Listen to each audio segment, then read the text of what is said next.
No, because Ms. Johnson, you have been coming here now way too long and been given every single opportunity to stop talking over me. Because right now, what you're looking at that I can do is give you between 2 and 20 years in prison. And the more you talk over me and are disrespectful, the higher number that's going to get. Thank you.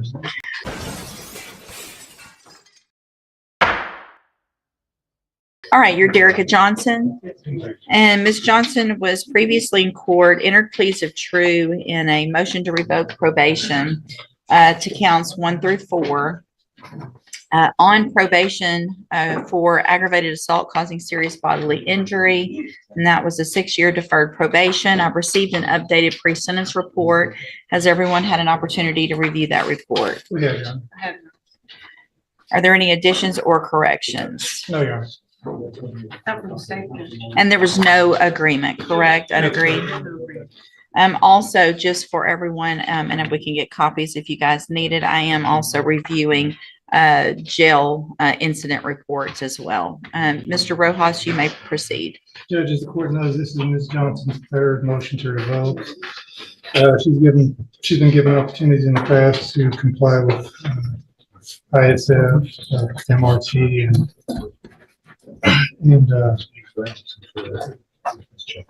some mental health counseling. She hasn't taken advantage of all those opportunities. She has some CPS cases going on. She's kind of doing double load casework. She's got some CPS cases in Harris County. She's taking some classes through there, and that had been her focus up to now, is trying to get her kids back. I've discussed this current motion with her. She understands that the options the court has this morning are to revoke probation, send her to prison, or to try one more time and get her some help through either ISF or SafeP. In discussions with Ms. Johnson this morning, she I think the option that she would rather do is to ask the court for some mercy and give her the lowest amount of time in prison possible. We would request something in the neighborhood of 2 to 4 years.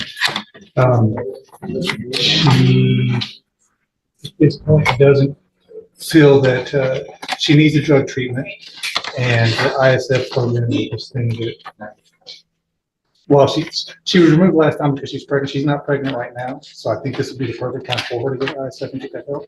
But she tells me that she doesn't want it. She would just rather go to prison and get this case over with. Ms. Malfino? Judge, I concur with Ms. Lopez's updated PSI. It's very thorough and goes through every opportunity this individual has been given by the court. It's a shame she doesn't want the help. Really could help her. I mean, if she was using last time while she was pregnant, she's obviously somebody who has an issue that needs to be addressed. But she doesn't want the help, and she shouldn't take up someone else who wants the help spot. And so I think revocation is appropriate with something in at least in the mid-range. Let me look real quick. Let me see what this. Looks like she had one prior MTRP and was given 120 days sanction at that time in 2023. I mean, the facts of the underlying case, I think she threw a bottle at a girl and waved a knife at another. We pled and dismissed from originally. I think nobody was injured, judges, just threats basically. Well, she threw the bottle attempting to hit someone else, but it hit someone, but it hit someone else in the head. Well, there's no accidentally. You meant to hit somebody with it. You just hit the wrong person. Right? No. No, because Ms. Johnson, you have been coming here now way too long and been given every single opportunity to stop talking over me. Because right now, what you're looking at that I can do is give you between 2 and 20 years in prison. And the more you talk over me and are disrespectful, the higher number that's going to get. Do you understand? You have been, I'm not even sure how many times now that you've been in here pregnant, using drugs while you're pregnant, while we're trying to get you help. You have 5 kids that you have no custody of. It's the jail incident reports are ridiculous. And then you want to come in and say, I just want to get this over with. Give me a couple years in prison, which you probably have credit for, which is absolutely not what I'm going to do. Give me just a second. The fact that this is kind of your fourth shot at it makes me wonder what I was thinking the prior 3 times. And really. All right, Ms. Johnson, this time I'm going to find that you entered your pleas of true to counts 1 through 4 freely and voluntarily. Find those counts true. Find sufficient evidence to find you guilty, and at this time find you guilty of aggravated assault. I'm going to sentence you to a term of 12 years in the institutional division of the Texas Department of Corrections. You will receive credit for any time that you've been in custody that the law gives you the right to receive. Am making an affirmative finding of a deadly weapon in your case. I'm handing you the trial court certification that shows this was not an agreement. You do have some rights to appeal. You can talk to Mr. Rojas about that. I'm also handing you the trial court certification, the written admonishment regarding your ineligibility to possess a firearm or ammunition. Because of the judgment entered against you, you're ineligible under Texas law to possess a firearm or ammunition. Possession of a firearm or ammunition could lead to charges against you. Firearm is a legal term, and you should read the written admonishment I provide you to see what devices qualify as a firearm. If you have questions about the laws that make you ineligible to possess a firearm or ammunition, or about how long that lasts, you can talk to Mr. Rojas. Good luck to you. You can go back with the bailiff.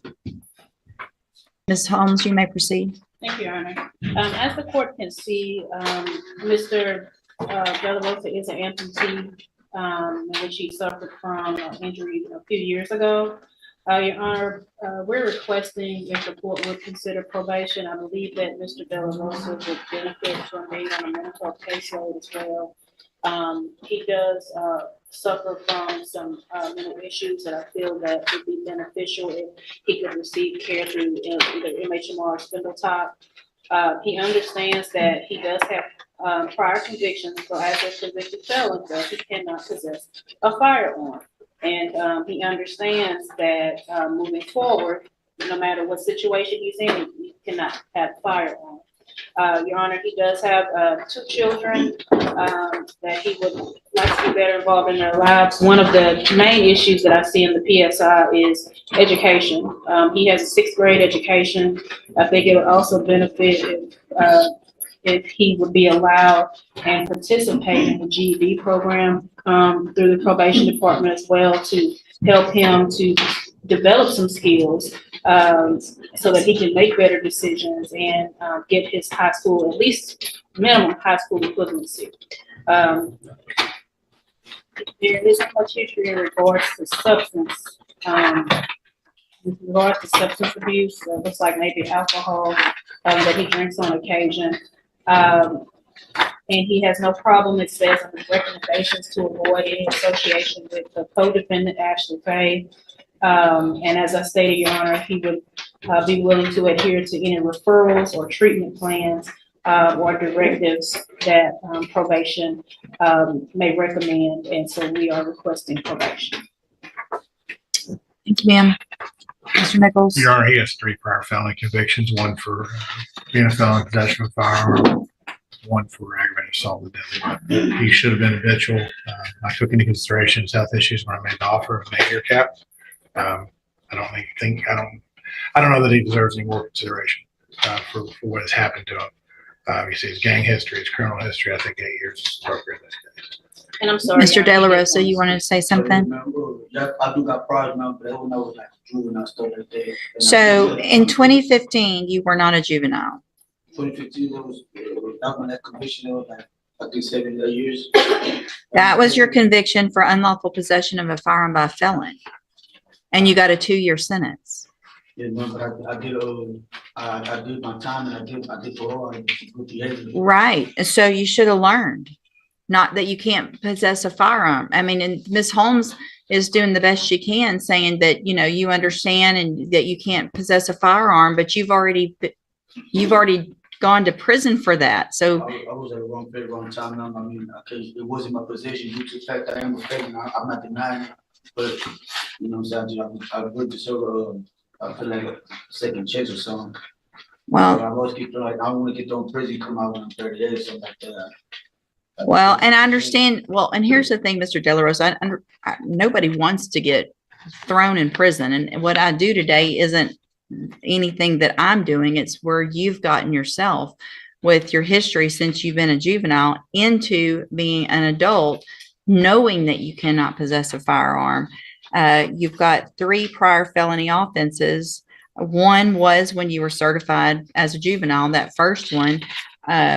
And then if you didn't understand the law about deadly weapons, you should have, or carrying a firearm, you should have back in 2015. I'm going to find that you entered your plea of guilty freely and voluntarily. Find sufficient evidence to find you guilty, and at this time find you guilty of unlawful possession of a firearm by a felon. Going to sentence you to a term of 6 years in the institutional division of the Texas Department of Corrections.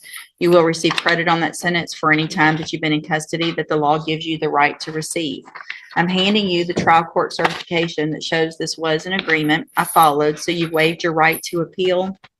I have also handed you a written admonishment regarding your ineligibility to possess a firearm or ammunition. Obviously, we know this now. I'm required by law to read this to you. Because of the judgment entered against you, you're ineligible under She Texas law thought to asking possess a for 2 firearm or years would get her ammunition. off easy.